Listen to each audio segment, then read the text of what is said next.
In this video, we are going to see about two things in Java, constructors in Java and the usage of this keyword. What is a constructor? Constructor is a method which has the same name as a class name. We'll see how a constructor will look like. Class A, suppose this is a class called as A. How we can define a constructor is a method which has the same name as a class name. So this is called as a constructor for the class A. So this is just like a method, but it has the name same as the name of class. Constructor is a method which has the same name as the class name. What is the use of constructors?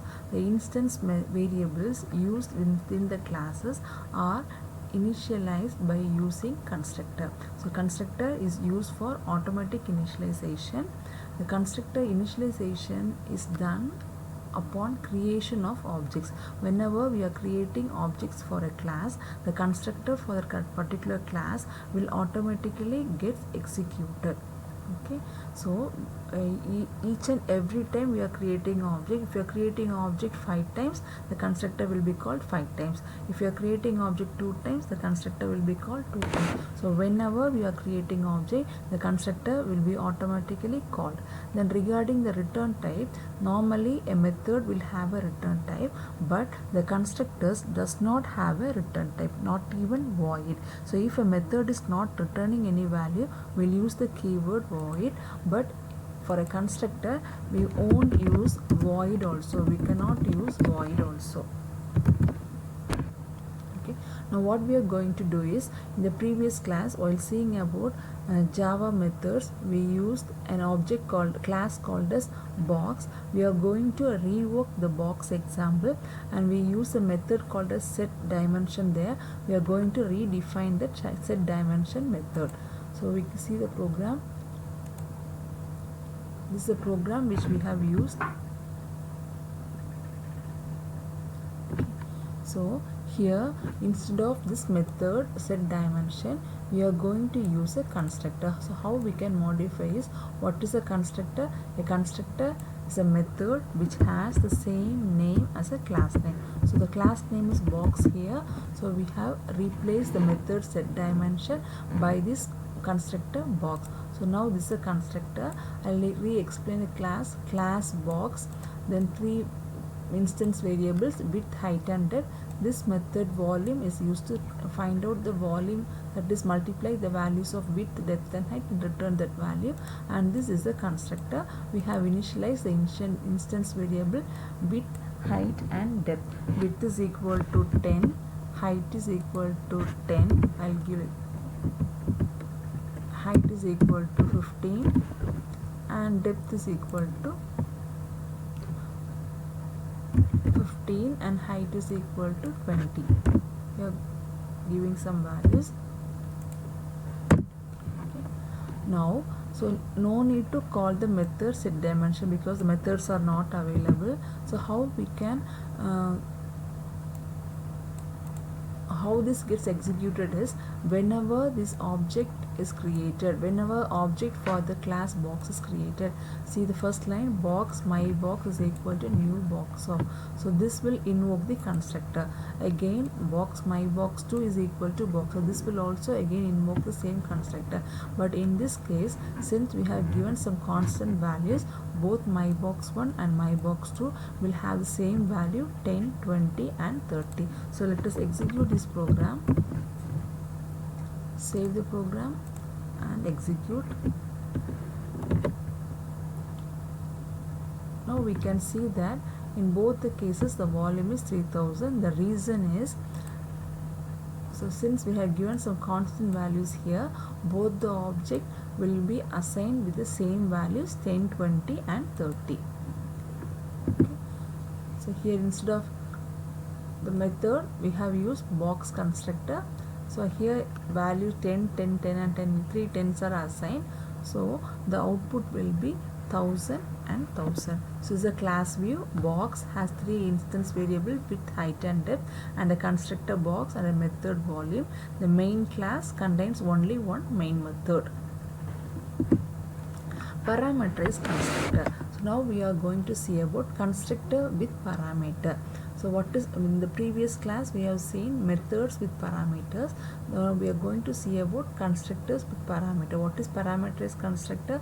If the constructor has some parameters, then it is called as parameterized constructor. That is, we can add parameters to the constructor. So we can modify the same program. So here what we are going to do is, instead of no parameters, we'll add 3 parameters: double width, double height, and double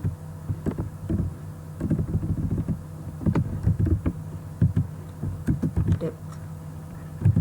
Okay, so double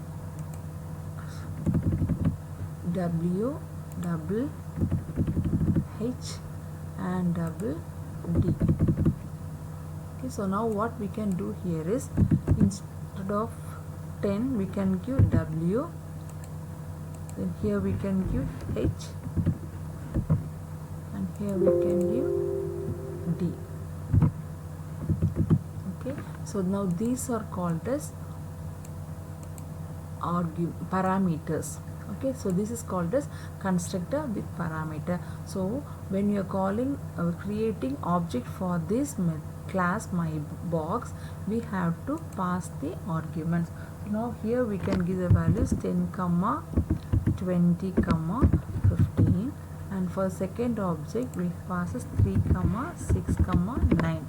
So that when the first object is created, this 10, 20, and 50 will be substituted in W, H, and D, and it will be assigned to width, height, and depth. Similarly, when the second object myBox2 is created, these arguments 3, 6, and 9 will be substituted over the parameters W, H, and D, and then it will be assigned to width, height, and depth. So now we'll save the program and execute.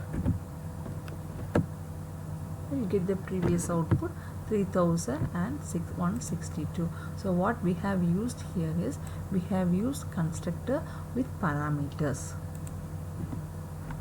Okay, same thing. Same example is given here. So here we can see the class view. Box is the constructor with 3 parameters W, H, and D. Okay.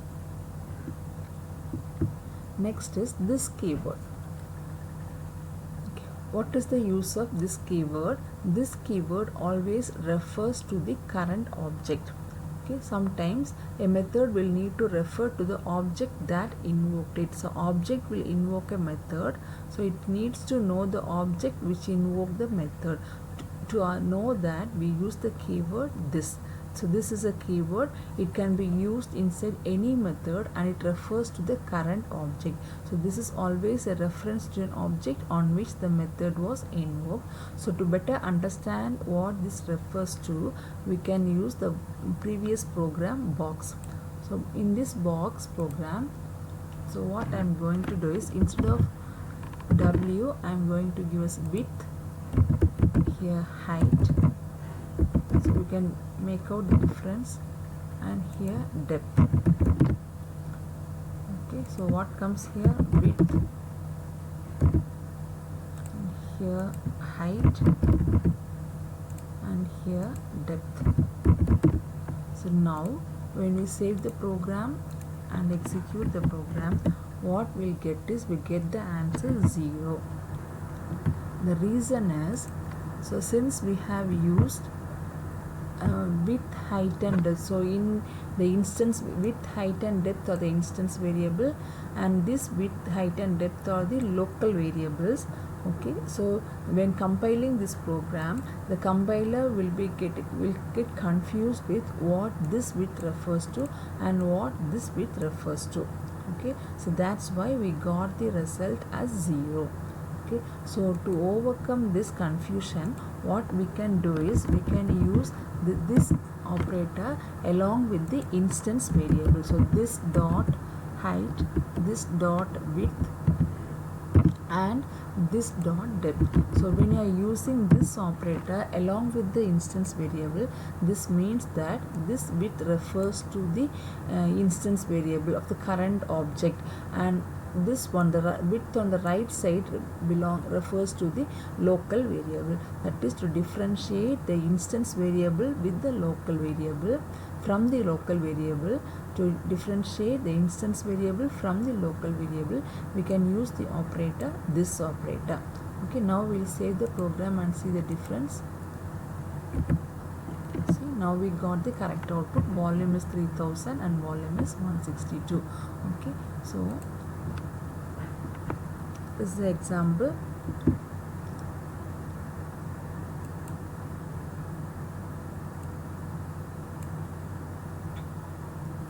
Instance variable hiding.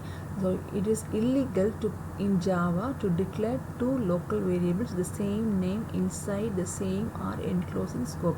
That is, we cannot have two local variables with the same name, but we can have local variables including formal parameters to methods with overlapping the names of class instance variable. That is, we can have a local variable with the same name as class instance variable. So here we have the local width, height and depth. This the variables in red colors are local variable, that is they are formal parameters to the methods. Okay, so these, if the situation is like this, so if you are not using this operator, we say that the local variable will hide the instance variable. Okay, the local variable will hide the instance variable. Okay, that is why when you are compiling, executing the program without this operator, we got the output 0. Okay, the local variable will override or will hide the instance variable. So to solve these collisions, what we can do is we can use this keyword along with the instance variable. This keyword can be used along with the instance variable. So we have modified the program. Same program is modified and we got the result. Okay, so we can modify this program, and here also, here we got the result 3162. Thank you.